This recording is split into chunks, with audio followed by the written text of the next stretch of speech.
Yun. Magandang hapon po mga kapatid. Kumusta ba tayo? Mainit ba sa labas? Yan. Ako po si Pastor Jeff Eliscopides. As always, humahalili tayo sa ating kapatid na si Cheryl Cosim dito sa Sagot Kita. Kami po ay mapapakinggan nyo sa 105.9 sa Mega Manila. Of course, nasa Davao din tayo, 106.7. At sa Cebu naman po, 101.9. Sa Cagayan de Oro po, 101.5 tayo. At sa Ormoc, 99.9. At 104.7 naman sa Tacloban. Alam niyo po, bukod sa radyo, live din tayo sa True TV Signal Channel 19. Sa mga kamag-anak ko dyan sa Nueva Ecija, naka-tune in yan. At maging sa Facebook at YouTube din, naka-live feed din po tayo. Search nyo lang, True Network PH. So, Spiritual Day pa pag Friday. Ang bilis, parang last Friday lang magkasama kami dito ni Ating Cheryl. Ngayon nag-solo lang po tayo ngayon. So, Spiritual Day po, as always, katuwang natin ang MX3. Mga kapatid, marahil lahat tayo nakaka-experience ng spiritual, alam niyo yun, yung pag-down ng ating spiritual, nagmamanifest yan sa physical. Minsan, kala mo, parang pagod na pagod ka physically, pero ang bottom line yan, yung spiritual natin, nafe-feed ba natin? Kaya napakahalaga po pag Biyernes dito sa ating Sagot Kita dahil we're not just comprised of body, but we have body, soul, and spirit. May mga tao po na physically well-nourished, maayos na maayos po physically, ang daming kinakain, pero spiritual, okay, malnourished. Kaya napakahalaga na to, okay? So maganda rin ang topic natin na pag-uusapan ngayon, talking about spiritual matters. We're gonna talk about rejection. Yan. Na-reject ka na ba? Okay?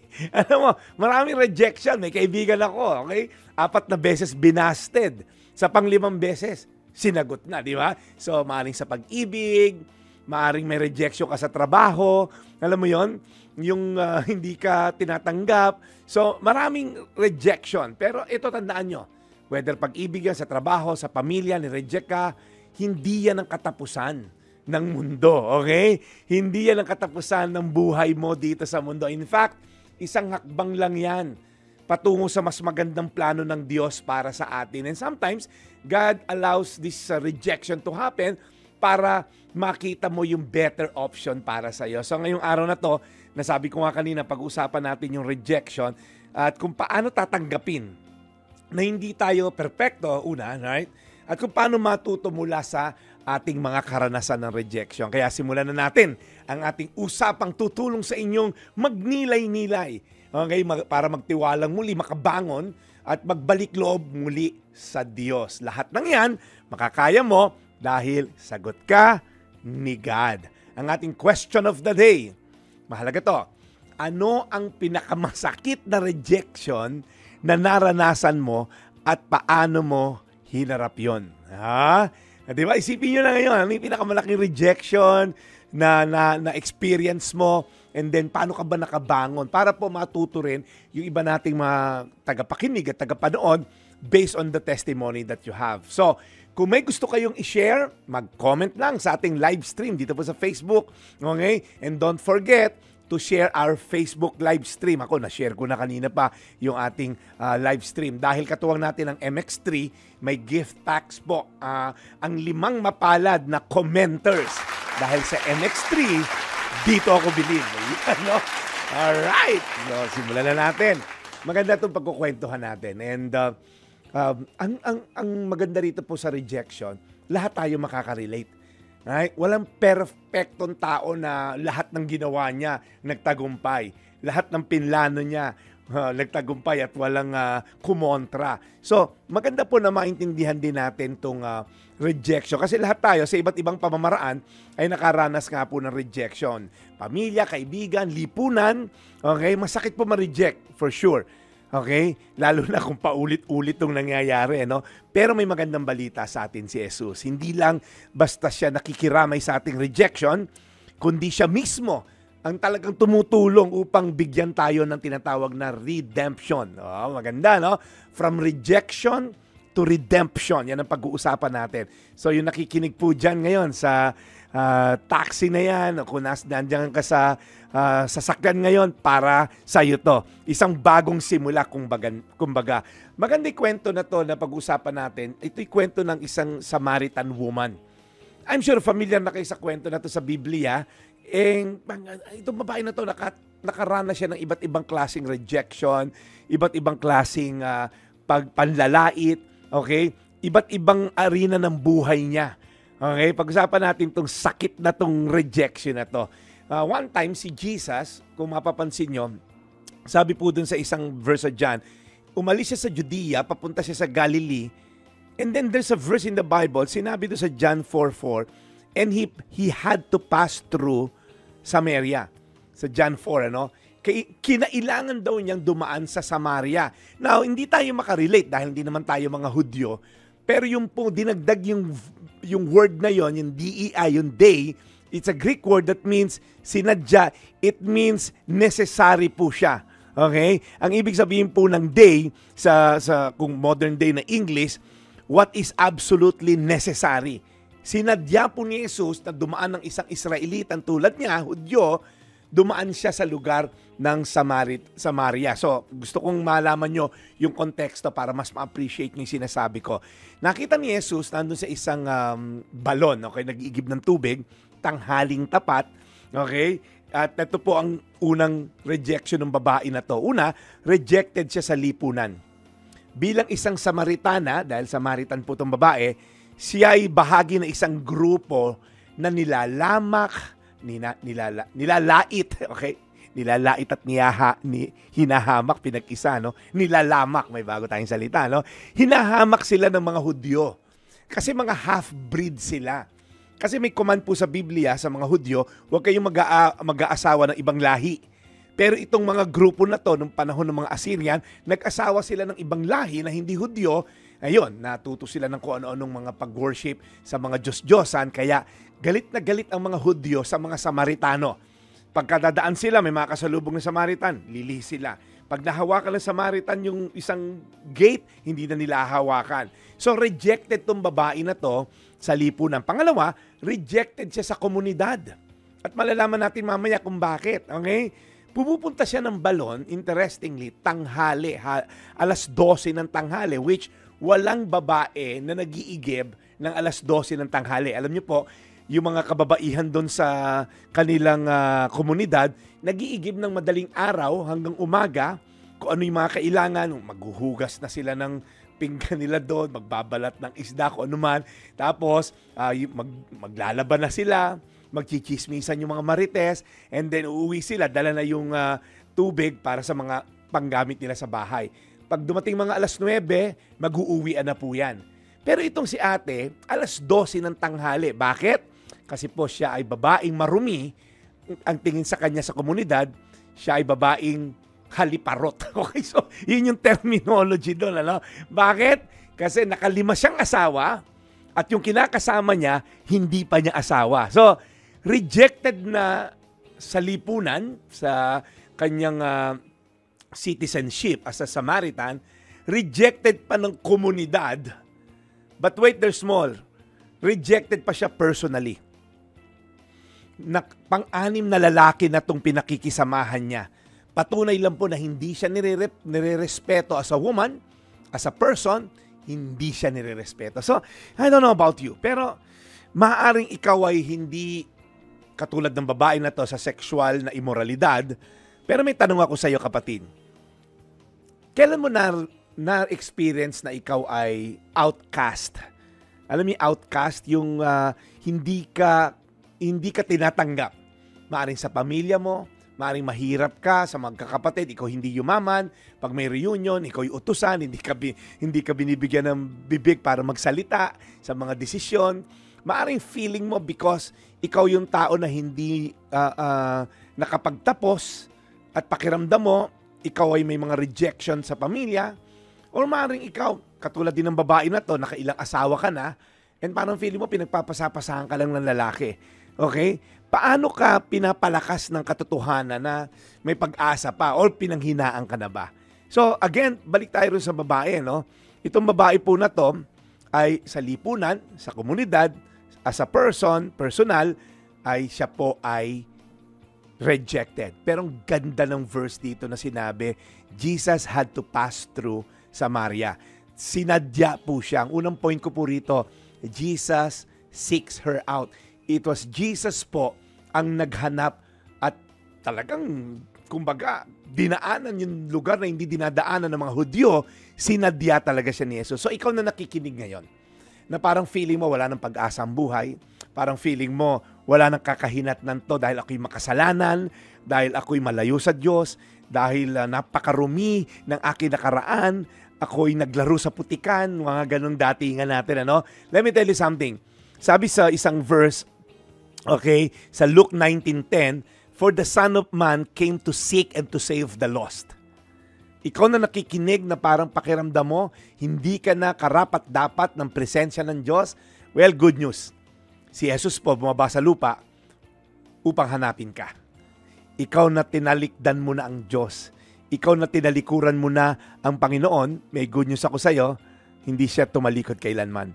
In fact, mula sa pagiging Diyos sa langit, bumaba siya sa lupa upang ikaw at ako ay iligtas. Ngayon, tuloy natin yung kwento, okay? Meron pa akong mga 10 minutes na magkwento rito. So, ang nangyari, sabi ni Jesus, bigyan mo naman ako ng tubig. Ang sagot ng babae, ba't ka nangihingi? Isa akong Samaritana, tas isa pa akong babae. Second class citizen lang po ang mga babae noong unang panahon. So, nagtaka yung babae, di ba? Parang, ba't ka nangihingi? Outcast ako sa mga komunidad ko, outcast ako sa mga lalaking nakalaguyo ko, mas lalo sa inyong mga Hudyo. Lalo akong outcast, and yet inihingan mo ako ng tubig. And then sabi ni Jesus sa kanya, kung alam mo lang na ako ay regalo ng Diyos sa sangkatauhan, kung alam mo lang yung pagkatao ko, kung alam mo lang na itong nangihingi ng tubig sa'yo ay kilala mo, sana binigyan kita ng bukal na hindi nauubos, yung living water. Sabing gano'n, ano? Hindi mo na kailangang mag-igib dito sa balon na to, sabi ni Jesus, yung iniinom mo kasing tubig, yan ay nakakapawi ng iyong temporal na uhaw. Pero kung alam mo lang yung ibibigay ko, mapapawi ang yung eternal na uhaw. Masasatisfy, maiibsan yung uhaw mong pang-eternal, yung spiritual longing mo. So, ini-expose lang ni Jesus yung maling pananaw na tong babae na to dahil akala niya lalaki ang solusyon para siya ma-fulfill. Lalaking physical na taong lalaki ang solusyon para siya sumaya, lumigaya. At merong butas sa kanyang puso, ibig sabihin po, may void, may puwang sa kanyang puso na pilit niyang pinapasukan ng magpapaligaya sa kanya. Kaya nga po naka-anim na siyang lalaki, no? Pero yung pong void na yon, sabi ni Blaise Pascal, isang famous na scientist na Kristiyano, sabi niya, there's a God-shaped void daw po sa puso ng bawat isang tao that cannot be satisfied by any created thing, but only by God. Alam niyo laruan ng mga bata noong unang panahon, ano? Nung maliliit pa yung mga anak ko, yung mga shapes, may triangle, may rectangle, merong square, okay? Pag pinilit mong ipasok yung triangle doon sa square, hindi papasok. Alright? Kasi pang triangle lang siyang shape. And sometimes, ganun tayo, meron tayong puwang sa puso natin, pinapasukan mo ng iPhone 16, pinapasukan mo ng Louis Vuitton na bag, pinapasukan mo ng pampapayat, pinapasukan mo ng pampaputi, pinapasukan mo ng pampaganda, yung pilit mong iniibsan yung longing mo to be valued, to be loved, to be accepted. Pinasukan mo ng boyfriend, nakatatlo ka ng boyfriend, wala talaga, nag-girlfriend ka na ngayon. Di ba parang, ano ba talaga Di ba parang, ano ba makakapag-satisfy sa'yo? Kasi kung nasatisfy na tayo noong unang panahon sa Nokia 3210, sana yun na phone natin ngayon. Pero never ending yung offer ng mundo na ibsan yung puwang na yon na hindi talaga siya masasatisfy ever ng created stuff. Kaya sabi ni Jesus sa kanya, kung alam mo lang kaloob ng Diyos, kung sino itong humihingi sa iyo ng tubig, ikaw sana ay hihingi sa kanya at bibigyan kanya ng tubig na nagbibigay buhay. Sabi ng babae, bigyan mo ako niyan. And then rin na itong babae na itong Samaritana na ito. Sabi ng babae, kung ganon, bigyan mo ako niyan. Gusto ko yan. Ito na yung matindi kay Jesus. Talaga si Jesus, talino talaga to. Dahil all-knowing siya. Sabi ni Jesus, okay, sige, tawagin mo yung mister mo at ibibigay ko to sa'yo. Sabi ng babae, ay, Sorry, excuse me. Miss pa po ako. Excuse me, wala akong asawa. Dalaga to. Sabi ni Jesus, correct. Tama ka, iha.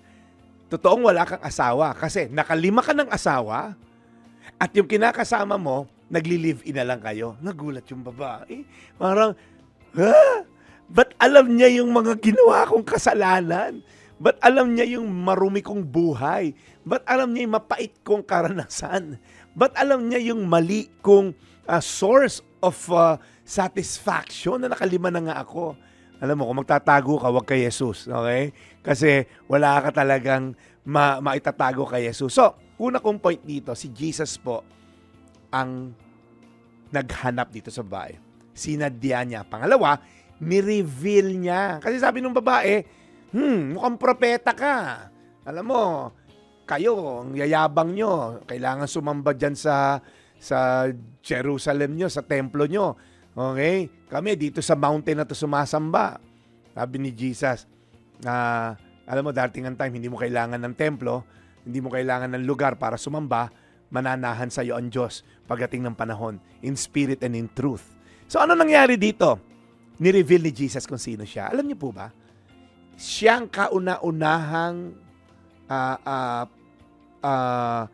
Gentile na ni-reveal ni Jesus that He is the Messiah. Ang tindi na itong babae na to, ha? Sa kauna-unahang tao sa mundo na hindi Jew, sa kanya unang ni-reveal ni Jesus na ako ang pinadala ng Ama sa langit, ako ay Diyos na nagkatawang tao, bumaba sa lupa, na Savior nyo. Kasi may idea rin yung babae ng Savior kasi nga half Jew, half whatever sila. Sabi niya, darating one day yung Messiah at siya magbibigay ng linaw sa amin. I-explain niya lahat sa amin yung mga kwento-kwento mo na yan. Sabi ni Jesus, yung minimension mo Messiah, ako yun. Ha? So, ang galing ano? So, si Jesus, inintroduce niya yung sarili niya doon sa babae pagkatapos niyang mahanap ito. Ano pong ibig sabihin na to? Ikaw na pilit mong pinupunan yung kakulangan na nararamdaman mo, whatever it is. Pera, power, right? May mga politiko ngayon, papatay para lang ma-retain yung power nila, yung position nila, kasi feeling nila, ito nagbibigay sa akin ng kaligayahan, kapangyarihan, sa kahit anong kasamaan, basta ma-retain yung power. May mga iba naman po, kahit magsanla ng kidney, basta makabili ng latest na bag, na telepono. Okay? Kasi feeling natin, pag hindi ko nakuha to at all cost, hindi ako masasatisfy. Pero next month, may bago na namang model. Next month, may bago na namang issue. Next month, may bago na namang mas malaki, mas maganda, mas mabilis, mas maliwanag, mas malaki. Di ba parang never ending yan? So, ang mangyayari, we just keep on pinupunan natin ng pinupunan. So, ikaw ngayon na nakikinig, ano yung pilit mong pinupuno, nakakulungan sa puso mo, na paulit-ulit, paiba-iba, pero hindi ka mapuno-puno? Alam mo ang solusyon? Si Jesus. Sabi niya, apart from me, wala kang magagawa. Wala kang ma-accomplish na may eternal worth and value. Kaya, tingnan natin yung transformasyon ng babae. Nung nagkaroon na siya ng realization, OMG! Hindi niya sinabi yun, ako lang yun. Sabi niya, oh my gulay! Ito nga yung Messiah! Sabi niya, pupunta ako sa komunidad ko, babalik ako. Ikukwento ko to. Alam mo ginawa ng babae? It's in the Bible. Iniwan niya yung kanyang banga and then tumakbo siya. Alam niyo po yung picture na yon? Iniwan niya yung source of life niya. Iniwan niya yung nagpi-feel sa kanya, sa mga uhaw niyang physical. Iniwan niya yung mga bagay na feeling niya ito ang aking source para mabuhay dito sa lupa. Iniwanan niya upang magpahayag ng kanyang na-witness at na-encounter na si Jesus.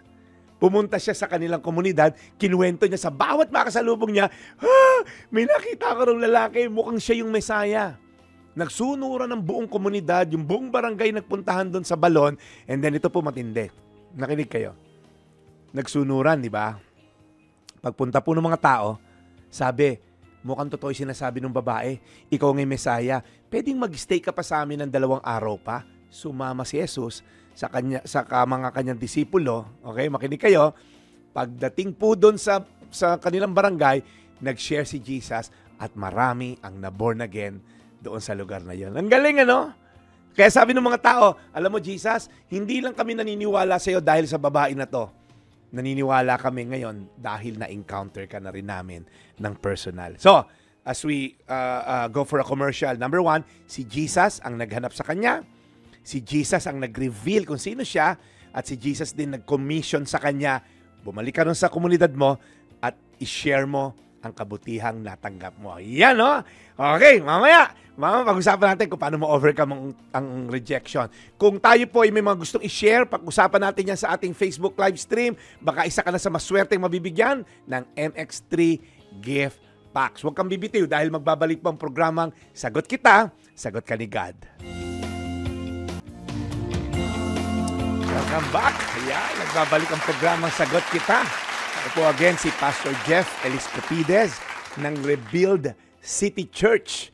Tandaan niyo po yan, bukas alas 4, kita-kita tayo. Pero ang ating question of the day, ano ang pinakamasakit na rejection na naranasan mo sa buhay mo, na hinarap mo, okay? So, kanina kakwento kay staff namin, meron siyang rejection, kinikwento na niya. So, comment lang po tayo, i-share nyo lang po sa ating live stream at baka ikaw na yung isa sa mga mapalad na mananalo ng MX3 gift packs natin. Ayan, tuloy natin yung kwentuhan mga kapatid. So, ang ganda lang ng kwento na tong babae na to, no? And napaka-assuring kumbaga, panatag ng loob na ang rejection ay hindi ending. There's always a redemption behind your rejection. So kung ikaw ngayon, matindi pinagdadaanan mong rejection, okay? Matindi yung pagkakalugmok mo, si Jesus po nandyan.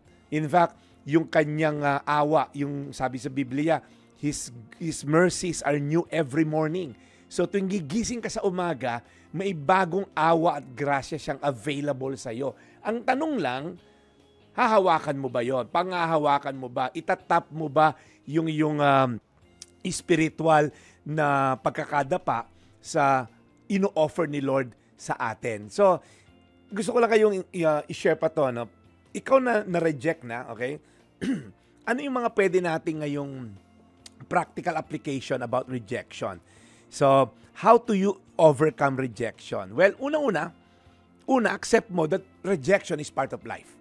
Kasi pagka nasa denial ka, okay? Pagka hindi yun rejection, hindi ako nare-reject, hindi ayoko ma-reject. Alam mo yun, yung pinaplano mo lahat para hindi ka ma-reject. I'm not saying magpabaya ka, pero just do your part and then allow God to move through your rejection. Hello, si Jesus nga nakaranas ng rejection, di ba? Nire-reject siya ng sarili niyang mga kamag-anak nung pumasok siya doon sa kanyang bayan, di ba? Number 2, find your worth in God, not in people. Kanina may kakwentuhan ako doon sa backstage. Parang mga kamag-anak niya, puro teacher, mga edukada lahat. So, ang taas ng expectation ng pamilya niya. Kaya nung hindi siya nag-top of the class, parang feeling niya, parang hindi yata ako accepted ng pamilya. So, napakahalaga po na malaman mo, opinion lang ng iba yon, hindi yung katotohanan. Ang iyong halaga ay hindi nakasalalay sa opinion ng tao, kundi sa katotohanan na ikaw ay mahal ng Diyos. Imagine, bumaba nga sa lupa, hello, para iligtas ka. Ano pa bang gusto mong katibayan kung mahal ka ba niya o hindi? Saka, ikaw, tingnan mo yung katabi mo. Kinrate ni Lord yan. Okay? Yung katabi mo na yan, kung may katabi ka, tingnan mo si Manong driver. Di ba? Kinrate ni Lord yan. May purpose yan. Okay? So number 3, okay? Learn from your experience. Imbes na mag-dwell tayo sa rejection, gamitin mo itong oportunidad para lumago, tumayo, at mag-move on. Minsan ang rejection ay daan upang mapabuti natin yung ating sarili. Yung tinatawag na correction. Okay? Okay, nangyari na yon. Okay, hindi lumipad. Ano kaya yung susunod kong improvement na pwedeng gawin? Ano natutunan ko doon sa failure or rejection na natanggap ko nung nakaraan. Paano ko ito magagamit sa hinaharap? So, okay? And then ito, napakahalaga po ng pang-apat. Surround yourself with godly people. Bakit godly? Kasi po, pag masamang grupo sinamahan mo, malamang lalo kang ma-reject sa future. Kasi bad company corrupts good morals. Pag daw po masama yung mga tao na sa paligid mo at walang takot sa Diyos, lalong masisira ang iyong kinabukasan. Maghanap ka ng tamang tao na makakaintindi at susuporta sa'yo. Okay? Hindi kasi lahat ng tao tatanggapin ka. Pero may mga nilagay ang Diyos sa paligid mo. Okay? Na papalakasin ka sa pamamagitan ng kanilang mga encouragement. Kasi sabi din sa Bible, do not give up meeting together, but encourage one another daily. Ayan. Panglima, keep moving forward. Huwag manatili sa sakit ng rejection, gumalaw-galaw para hindi pumanaw. Okay? Ipagpatuloy ang buhay, magtiwala sa plano ng Diyos. Alam niyo po, isang classic example pa dyan si Joseph sa Bible. Nireject ng mga kapatid, itinapon sa balon, kinuha ulit para ibenta na lang bilang alipin, inaccuse ng kanyang amo na rapist daw siya, nakulong ng walang hustisya. Pag tinignan mo, ikaw si Joseph, mamira patis to ha. Yung buhay ko puro na lang rejection until si God came to the picture. Hinog ka na, Joseph, sa dami mong rejection na experience sa buhay. Hinog ka na para maging pinakamakapangyarihang tao sa buong planeta nung panahon niya. So, si Joseph, ibang topic natin yon. Itatakil natin yan sa susunod natin dito sa Sagot Kita. Okay? Another advice ko sa inyo, turn your rejection into redirection. Maganda to ha. Minsan ang rejection, paraan upang dalhin ka sa tamang direksyon. Papunta kang kaliwa, nagkaroon ka ng rejection, pinapapunta ka pala sa kanan. So yung nawalang trabaho, natapos na relasyon, hindi natupad na pangarap, maaring palatandaan yan, may mas mabuting nakalaan para sa iyo si Lord. Okay? Hindi ngunit hindi lumipad, failure ka na. Tandaan niyo po mga kapatid, failure is just an event. It's never a person. Okay? Sa halip, ipagkatiwala mo sa Panginoon ang iyong ginagawa, at magtatagumpay ka. Sabi sa Proverbs 16:3. And then, last na lang, pray and trust God's plan. Manalangin ka. Bago ka magplano, bago ka gumawa ng mga kung ano man gusto mong gawin, ang una mong gawin, iluhod mo muna yan sa dasal. Huwag ka muna agad magpaplano, tas gawa agad, tira agad, kaya sablay. Okay? Kasi po, minsan di natin agad naunawaan ang rejection. Minsan mali ka lang ng timing. Hindi naman mali plano mo, mali ka lang ng timing. Hindi ka nagdasal ng tamang timing eh. Okay? Minsan naman, tama yung timing mo, mali naman yung elemento nung gagamitin mo sa plano mo. So, alam mo si Lord, may mga nilalagay siyang tao, may tamang panahon, para yung plano niya ang masunod at hindi yung plano mo. So, pag nagdarasal tayo, nawawala po yung mga tinatawag na mga distraction, mga sagabal, mga pampabagal, mga panggulo. Pag hindi ka nagdasal, yun agad nasa isip mo ang in-execute mong plano, doon tayo nagkakawindang-windang. Ano sabi sa Bible? Lean not on your own understanding. Huwag ka raw magtiwala sa sarili mong kakayanan at karunungan. Sabi, in all your ways, sa lahat daw ng mga gagawin mo, i-acknowledge mo si Lord at gagawin niyang diretso ang iyong landas. He will make your path straight. Hindi ka ba nagtataka bakit minsan ang buhay mo paikot-ikot lang? Parang 50 ka na, yung buhay mo parang back to square one ka na naman. Nandiyan ka na naman ba? Rank and file pa rin ikaw. Paulit-ulit ka na lang. Nagtrabaho ka nung 18 anyos ka, ngayon 60 ka na. Bakit paulit-ulit? Walang promotion. Kasi minsan, didiskarte ka ng sablay. Nag-uuwi ka ng kokomban, ano tawag nyo sa kopongban. Okay? Tinitira mo yung mga gamit sa office. Hindi, pastor, ano lang naman? May project lang si Junjun, yung anak ko. Pambira, may project, 8 rim yung uwi mo. Susunod mong iuwi yung Xerox machine. Nasaan yung Xerox machine dito? Sabi ni Manong Ted, malay ko, baka na-misplace. Gunting na misplace. Xerox machine, hindi. Di ba yung parang nangungupit ka sa kumpanya, parang iniisahan mo lagi. 5 oras ka nag-Facebook, 3 oras ka lang nagtrabaho, yung ang goal mo makagulang. So hindi be-bless ni Lord yan, kapatid. Tandaan mo, pagka yan ang diskarte mo, di ba? Ate Carol Hener, sa kasi Kuya Tim Hener, si Pastor Tim, ayan, nakikinig sa atin ngayon, alam niya yan, yung integrity sa workplace. So, mga kapatid, tandaan nyo, ang mga delays ni Lord, ang mga seemingly parang denials niya, hindi yan rejection. Yan ay daan lamang upang magtiwala tayo sa galawan ng Diyos. Trust in the Lord, right? Lean not on your own understanding. Para po yung daan na dapat maiksi lang, straight line. He will make your path straight. Nagpawindang-windang ka, nagpaliko-liko ka, nagpusasan ka, nagpunta, may detour dito, may dead end doon. Sabi ni Lord, halika, balik ka ulit sa start. Sundin mo na ako kasi ang higsi lang ng biyahe na yan eh. 50 taong ka nang paikot-ikot eh. Sinira mo na yung marriage mo, yung mga anak mo, ganito. Halika, ayusin natin yan. Alam niyo po, pagka na bumalik ka kay Lord, walang late kay Lord. Kahit sabi, hindi, late na ako makabalik kay Lord. Matanda na ako, ngayon pa ba naman ako mag-active kay Lord? Wala po. Si Lord, pag bumalik ka sa Kanya, hinding-hindi ka niya tatalikuran. Okay? So, tandaan natin, ang rejection ay hindi katapusan ng iyong kwento at ng iyong buhay. Ang rejection po ay isang hakbang lamang patungo sa mas magandang plano ng Diyos para sa iyo, o sa plano ng Diyos sa iyo. Matuto tayo sa mga experience, yes, pero hindi lang natuto, dapat alam mo na sa susunod, i-involve mo na si Lord sa picture. At magpatuloy tayo sa buhay ng may pananampalataya. Amen? So, ikaw na may rejection ngayon. Mamaya pagdadasal kita, maaga pa yan, no? Ikaw na naka-experience ngayon ng rejection. Siguro mag-pause ka lang. Ano ba yung mga na-experience ko rejection sa buhay? At patuloy na pakiramdam mo, nire-reject ka sa paligid mo ng mga tao, lipunan, komunidad, ano man yan. Ano yung mga na-experience ko rejection ngayon? And then, tingnan mo, Lord, nasan ka dito? Dito sa plano ko, sa negosyo ko ngayon. Bakit, Lord, ang dami kong negosyo pero parang pagod ako. Ang dami kong negosyo pero parang hindi ako masaya. Ang dami ko ng negosyo parang hindi na ako natutulog sa gabi. Gusto ko dagdagan.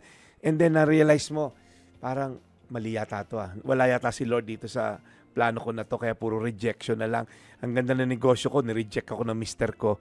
Ang ganda ng negosyo ko, nireject ako ni Mrs. Ang ganda ng negosyo ko, mga anak ko, nire-reject yung relasyon sa akin. So, tingnan natin mga kapatid, mag-pause tayo. Ilista nyo yung mga challenges nyo, okay? And then, isipin nyo, Lord, nasaan ka dito? Magsusorry ka kay Lord mamaya pag nagdasal tayo, yung repentance, and then the Lord will bring you back to a place na, anak, magsimula tayong muli. Di ba? Palakpak naman yan, okay? So, kung may gusto kayong i-comment o i-share, habol lang dito sa ating live stream. Mag-comment po kayo, buhayin natin yan. Dahil 5 po ang mapalad na mabibigyan ng MX3 gift packs. Okay? Kaya wag bibitiw dahil magbabalik ang programang Sagot Kita, Sagot Ka ni God. Sa anumang uri ng sakit. Ang Sagot Kita ay hatid sa inyo ng MX3. Dito ako bilib.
plant. And syempre, Sa akin. pray din. Yes, God bless you, both of you here in New Zealand. Thank you so much. Thank you so much. Thank you so much po. MX3, ang global supplement para sa global Pinoy. MX3. Dito ako believe.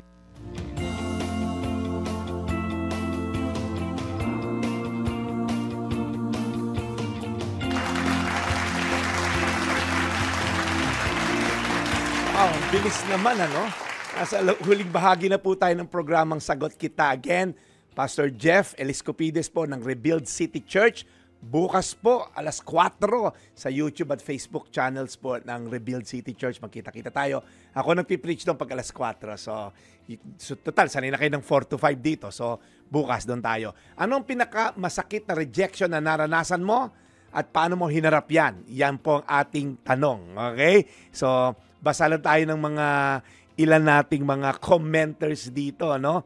Okay? Sabi ni Ronald Tumbaga, self-realization lang. Pag laging nare-reject, practice pa more or waiting in the wings ka lang siguro. Be positive palagi. Try and try in God's time. Di ka mare-reject. Pray lang ng pray. Baka di pa ngayon ang plano ng Diyos para sa'yo. Sabi naman ni Lance Lucerna, pinakamasakit na rejection na yung sarili mong kadugo. Tama naman.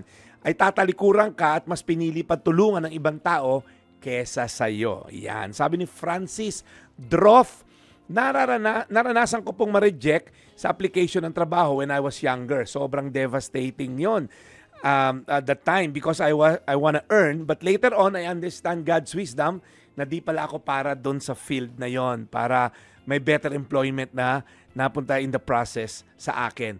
Domingo Bonggulto, yung first time ko po mag-apply ng work sa isang fast food, na-reject po ako. 6 kaming aplikante pero ako lang po ang di natanggap. Sobrang dinamdam ko po yon. Pero may plano po pala sa akin si God kasi po, nung second apply ko, nagsara na po yung restaurant. Hindi, joke lang. Na-apply ko, natanggap na po ako bilang line maintenance sa kilalang food chain. Hanggang ngayon po, dito pa rin ako nagwo-work. O, sige, tinan mo, tama siya. Ramel Maluto. Siguradong masakit yung rejection ng una kong pag-apply sa agency bilang isang security guard. Hindi ako natanggap pero hindi ako nawala ng pag-asa. Nag-apply ako muli sa ibang agency. Salamat, natanggap ako bilang vessel checker. Kung nabigo tayo sa una, huwag mawala ng pag-asa. Pray lang tayo sa Panginoon. Tiyak na maabot natin ang ating pangarap sa buhay. Yan. Sabi ni Andy Lagorta, masakit po sa pakiramdam pero nasaktan po ako nung tanggapin. Okay, dapat hindi tayo mag-expect ng labis para lagaan nating matanggap ang rejection. Okay, isipin natin na may Panginoon na nakakaalam kung paano at sino ang karapat-dapat para sa atin. Ayan. Sabi naman ni Sufi, rejection is normal in this imperfect world of ours. Wow, Inglesan dito But will not allow these disturbances to destroy my concentration towards my objective to be successful. It hurts, yes, but still my eyes is right on the point to succeed. My strategy is quiet time with the Lord when I can recharge my stamina and patience where God talks to me in my thoughts and emotions. I thank you. Ang ganda na tong sagot na to. Ang galing mo, Ate Sufi. And then last but not the least, si Shamir Almaro. Kasama ko po sa papel natin sa buhay, ang rejection, Pastor. Kailangan lang natin tanggapin na hindi para sa atin ang isang bagay, walang pahintulot sa Panginoon, wag lubos na ibigay ang tiwala at wag nang nating gawing sentro ng buhay natin ang isang bagay o tao na walang kasiguraduhan para hindi tayo malunos, masaktan sa huli. Ayan, palakpakan naman natin yung ating mga commenters. Alright? Bilis, Kaya ito, ganun lang, Tapos na tayo. Okay, i-announce ko lang yung mga nanalo ng ating MX3 gift packs. Ito po, si Lance Lucerna. Ayan. Si Domingo Bonggulto. Congratulations. Si Andy Lagorda. Okay. Francis Dorf. At si Ramel Maluto. Congratulations po. Sa mga nanalo po na yon, yung 5, i-message nyo po ang inyong mga detalye tulad ng address sa Sagot Kita with Cheryl Cosim Facebook page. Okay? Mag-PM po kayo. Huwag kayo sa comment section sasagot. Dahil para po mapadala namin sa inyo yung inyong mga gift packs. Sa MX3, dito ako believe. Para sa makakaragdagang impormasyon po, tumawag lang po sa MX3 hotline number 0918-8888-693. Or you may visit yung website po ng MX3, www.mx3.ph. Ayan na. Tapusin na natin lang programa natin. Ang bilis, oh. Okay? Ang ganda, no? Sino po na-appreciate nyo yung rejection? Mag-comment nga kayo dyan. Sabihin nyo lang, thank you, Lord, sa redemption. I-comment nyo dyan, thank you, Lord, sa redemption. Yung spelling, bahala na kayo, kahit anong spelling yan. Okay? Dahil hindi po nagtatapos sa redemption, sa rejection ng buhay natin. Tandaan nyo po, ang buhay po rito sa mundo, we are being transformed from glory to glory. At tayo po bilang isang anak ng Diyos, hinahayaan niya tayong madapa at times, hinahayaan niya tayo matuto sa ating mga kamalian, pero parang any loving father, na tinuturuan yung anak maglakad, nakaalalay lang siya. Hindi ka habang buhay bitbit ng ama mo, tinuturuan ka maglakad, pag nadapa, nandun agad siya para kunin ka. So, yun lang po ang tingnan yung analogy, na ang Diyos po ay laging handa na kunin ka at tulungan ka upang tayo po'y lumakad na kasama siya. Amen? So tayo po'y magdasal. Panginoon, salamat po sa inyong kabutihan na sa kalagitnaan, Lord, ng mga kaguluhan dito sa aming bansa at sa mundo, nananatili kang tapat, nananatili ka, Lord, in control. Lord, ang mga rejection sa buhay namin ay part lang to, part ito ng pagiging tao. Pero Lord, hindi rin nagtatapos ang aming buhay. Kami po ay may redemption na nanggaling sa iyo. In fact, yung aming ultimate problem with sin ay niredeem mo na kami. So Lord, yung mga temporal na rejection dito, Lord, hanggang dito na lang yan. Pero Lord, yung ultimate acceptance mo sa amin ay nangyari na sa krus ng Kalbaryo nung ikay namatay para sa amin at nabuhay sa pangatlong araw. Kaya Lord, kami ngayon, bilang mga anak mo, umaasa kami, Lord, sa araw-araw mong grasya. Na madapa man kami, babangon lang kami muli. Dahil alam namin na ikaw ang aming ama na nagmamahal sa amin. Maraming salamat po sa mga taong nakinig ngayon at nanood. Sa mga may pinagdadaanan, ikaw na pong bahala sa kanila. I-redeem nyo sila sa pangalan ni Jesus. Amen, amen, amen. Yan. So again po, announce ko lang, kung gusto nyo pa po ng mga katulad na ganitong preaching, PastorJeff.ph naman po ang aking Facebook at YouTube channels. May TikTok din tayo, The Daily Brad. Kasi po, every 8:30, meron din ako ditong sa segment nila Ted Filon at DJ Chacha Show sa 105.9. So, magkita-kita po tayo tuwing alas 8:30 ng umaga. Monday to Friday, nandun po tayo para magsalita, magbahagi ng salita ng Diyos. At bukas po, alas 4, again, alas 4 ng hapon po, Rebuild City Church. Yan po ang simbahan na ako po ay parte. At dyan nagtatapos ang isang oras na tanungan at sagutan. Sa ngalan po ng ating Cheryl Cosim, ako po si Pastor Jeff Eliscopides. Sagot kita. Have a blessed weekend.